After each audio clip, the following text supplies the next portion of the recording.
Good afternoon. The decision we are issuing today deals with this year's annual wage review. The decision directly affects over 2.2 million employees and indirectly affects many more. This year the panel received submissions from the Australian Government, several state governments, unions and employers, other entities and individuals. The ACTU proposed a 3.5% increase. Other parties also proposed increases of varying amounts. The Australian Chamber of Commerce and Industry, AI Group and a number of other employer bodies proposed an increase of 1.1%. We accept that our decision-making process should be as transparent as possible. Accordingly, we disclose the factors which are most relevant in a particular year, and we have done so in this decision. The most significant change in circumstances in the past 12 months has been in the economic environment and outlook. At the time of last year's decision, the Australian economy was going through a significant downturn and was about to enter into a recession, the first in almost 30 years, caused by a health crisis and the impact of measures to prevent the spread of the COVID-19 virus. The shock to the labour market had been unprecedented. The unemployment rate increased, the number of hours worked fell, and the participation rate declined. Last year, the form and shape of the pathway to recovery was uncertain and heavily contested. The present circumstances are very different. There was a broad consensus in the submissions before us that the current performance of the economy has exceeded expectations and that the economic recovery is well underway. Most economic indicators showed an improvement during the second half of last year. Data for the early part of this year have continued to be positive.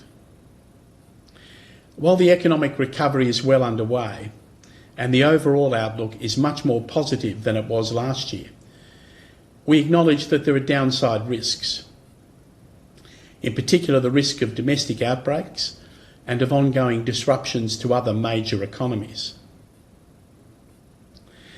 The pace of the vaccine rollout also remains a risk.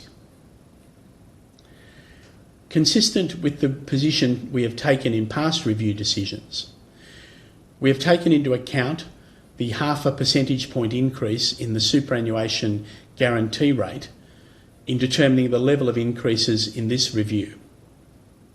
But we have not applied a direct quantifiable discount to the minimum wage increase. Last year, the majority of the panel awarded a 1.75% increase. The markedly better economic environment, the scheduled superannuation increase and the tax transfer changes have all been taken into account. Taking all the considerations into account, they weigh in favour of a higher increase than was awarded in last year's decision. The matters identified in our decision have led us to award an increase of 2.5%. The national minimum wage will be $772.60 per week, or $20.33 per hour. This amounts to an increase of $18.80 per week. Modern award minimum wages will also be increased by 2.5%. I now turn to the timing of these increases.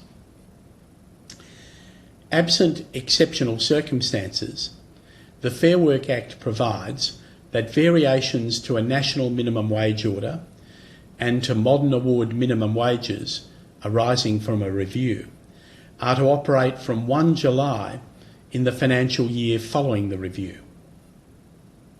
A strong case must be made out in order to warrant the deferral of a wage determination arising from a review.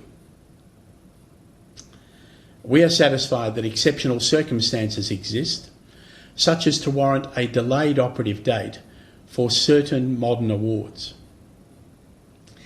the variation determinations in the modern awards in the aviation and tourism sectors, the fitness industry award, and certain retail trade sector awards will come into operation on 1 November 2021. The variation determination in respect of the general retail industry award will come into operation on 1 September 2021. For all of the remaining modern awards, we were not persuaded that there were exceptional circumstances such as to warrant a delayed operative date. The variation determinations for all of those awards will operate from 1 July 2021. The decisions we have made about the operative dates of the variation determinations are based on the factors set out in our decision. We have acknowledged the limitations of the data, and we accept that the categorisation we have adopted is imperfect. But, on the available information, we are satisfied that the operative dates we have determined are justified, consistent with the statutory framework, and strike an appropriate balance between the interests of employers and employees.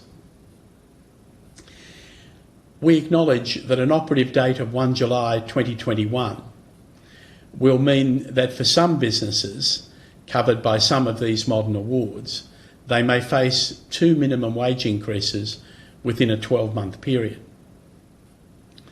But those businesses have also had the benefit of the delayed operative date arising from last year's decision.